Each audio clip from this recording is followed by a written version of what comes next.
All right, guys, it's that time of year. You got the AFC Championship and NFC Championships. Falcons versus Green Bay Packers. Patriots versus Steelers. All coming up today. Falcons first, and of course, my Dirty Birds. I got to cheer for them. But honestly, I think these games are going to play out pretty much the way um, Vegas has the spreads. I mean, the AFC Championship game, Pittsburgh versus Green Bay. Injury reports: uh, three questionables for Pittsburgh. Again, questionable. It's not doubtful. It's kind of in the middle. They could go either way. But then sometimes people put, coaches put players on injury reports just to throw off uh, the opposition. I remember when Brady used to be on the injury report like every week, and there was nothing wrong with him. Anyway, so for the Steelers, we got Toussaint, backup running back, Ladarius Green, excuse me, tight end, and James Harrison, linebacker. If I know James Harrison, he's going to want to play, so that's going to be highly likely. For the Patriots, yeah, five of them that are listed as questionable. Dante Hightower, which I would expect him to play. Um, Bowden, backup running back. Martellus Bennett, tight end. Of course, the receivers, two of them. Malcolm Mitchell and Chris Hogan. Now, Hogan's come on pretty strong as of late, but we'll see how that goes. Um, versus the spread, as an underdog, the Steelers are 0-2 this season. As a favorite, the Patriots are 10-5. So Patriots are favored, I believe, by 5 points, 5.5, maybe something like that, 4.5. I think the Patriots win. It might be closer in terms of the spread, but it's being played in Foxborough. Uh, I honestly, I think it could go either way. I think the Steelers could actually win it, just outright. But to do so, they have to keep Brady off the field, and the best way to do that is ball control. Control that clock by using Le'Veon Bell to the fullest. Um, which brings me to some stats for the Pittsburgh Steelers. Big Ben, 3,800 yards passing this year, 29 touchdowns to 13 interceptions. It's not bad. He kind of forces the issue every once in a while. But that's nothing new. Le'Veon Bell, just shy of 1,300 yards rushing, at almost 5 yards a carry, though. He has one of the most unique running styles I've ever seen in my life. I mean, he's averaging 105.7 yards per game. Let's not forget he was suspended for 4 games. So, and of course, Antonio Brown, 106 catches for 1,284 yards.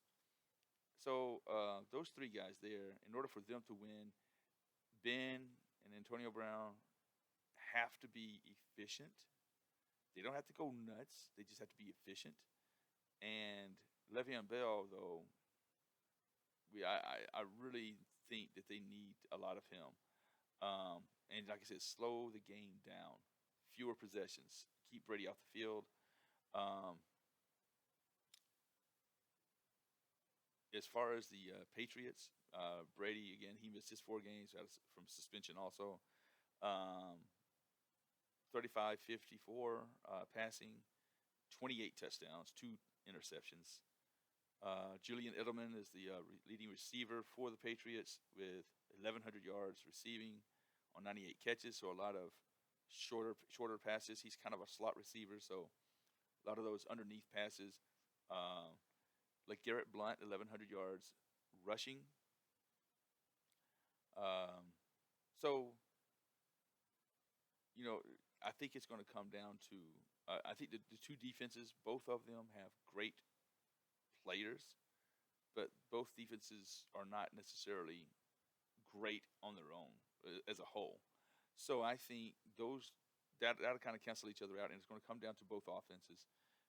Brady and company, I think, are going to want to pass. You've got to take away those short passes, but you're going to have to depend on your cornerbacks probably to be man to man.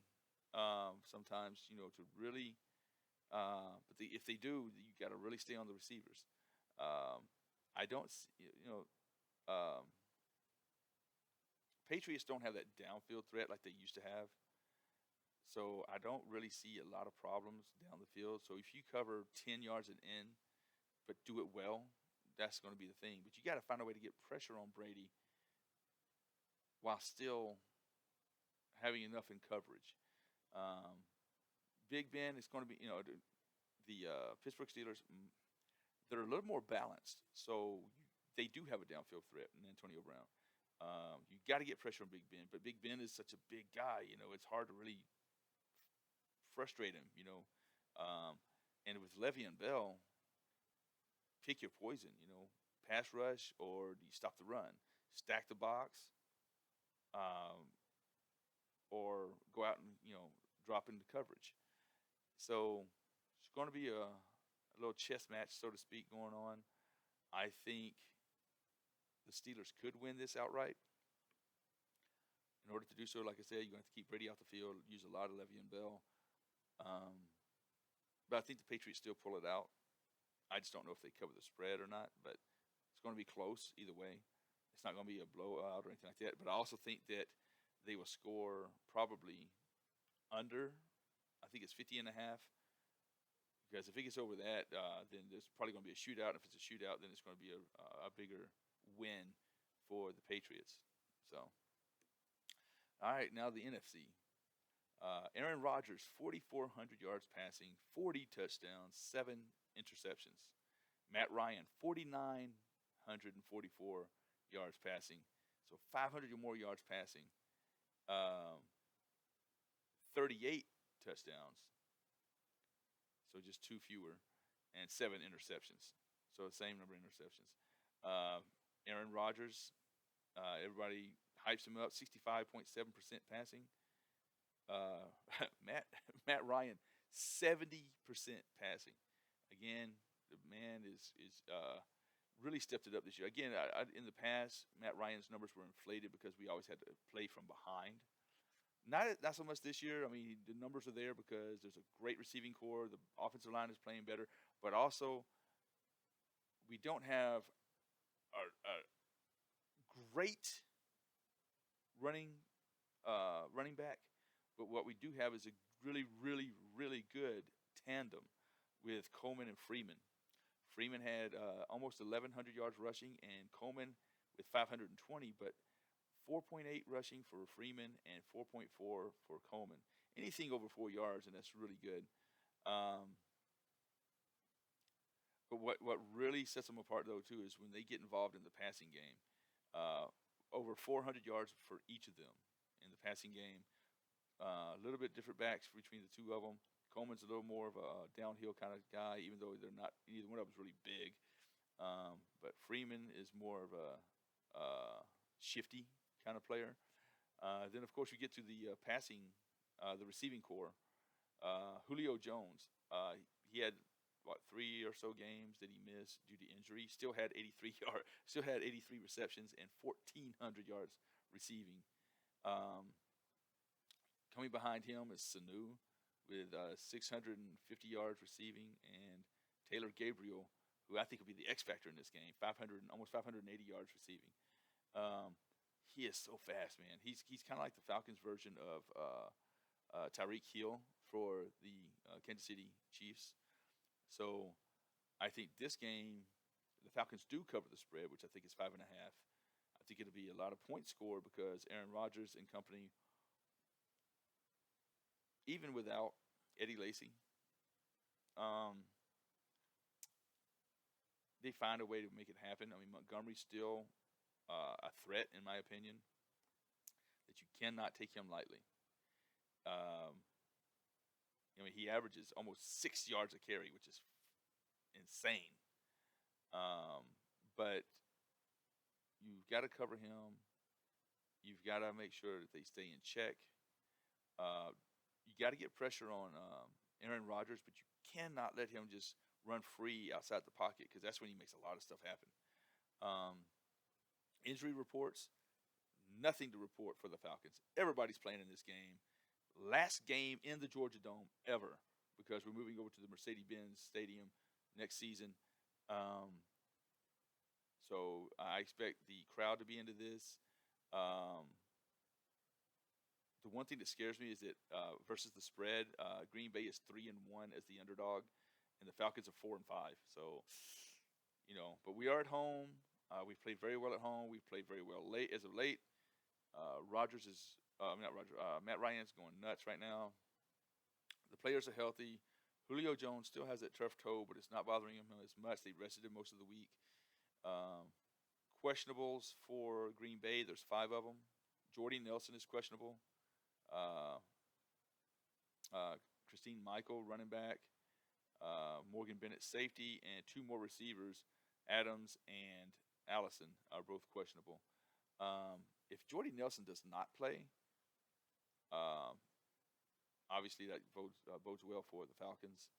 But if he does play again, the Falcons' biggest weakness on defense, or the biggest weakness is the defense, but the biggest weakness on that defense is can be coverage sometimes. We have gotten better. I'm not dogging them at all. Don't get me wrong. But going into the playoffs, we were ranked number 27th in the NFL. So let's not, forget about that. The one thing that we do have, though, is Deion Jones has really stepped up. 108 tackles, 75 solo, and 3 interceptions. 2 touchdowns on defense, too. So, the Falcons have a lot going for them. I think if the Falcons are on a mission, I think they find a way to, with this offense, to score. Green Bay's going to score. I still think, they're going to score about 24 points on the Falcons. I just think the Falcons are going to score like 34 or so. I think they'll cover, I think the over-under is 60 and a half. So that's up there, but I still think it could possibly go that high. Falcons 41-34 is not unheard of. Falcons maybe 38-28. So that could very well be a final score. I would love for it to be, as a Falcons fan, a complete blowout, but with our defense, it's not likely. I think we just gotta have to take some of the bad with the good. So that's it right there. You got your predictions for today. New England over the Steelers, Falcons over the Packers, and that's your Super Bowl lock right there, man. Falcons versus New England. This will only be the second time the Falcons will be playing for Super Bowl. The last time was, I believe, in 1998, where we got pretty much curb stomped by the Denver Broncos. The one highlight in that entire game was Tim Dwight returning a kick back for like 100 yards and a touchdown. So that was about it. We were distracted. I think we're a more focused team, though, this time around. We had a high-octane offense that year, too. Questionable defense. So hopefully this time around, though, with Julio and the gang and with Freeman and them, that we can, keep Aaron Rodgers off kilter a little bit, So again, it is what it is, man. So that's my predictions. Like them or not, that's what I'm going with. The Falcons are going to do their thing today. Now I'm nervous, man. Anyway, that's it. We'll talk to you next time. This is Dan Nostradamus.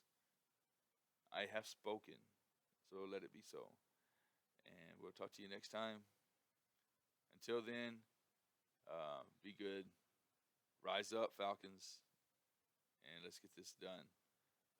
Get to that Super Bowl. You guys have a good one.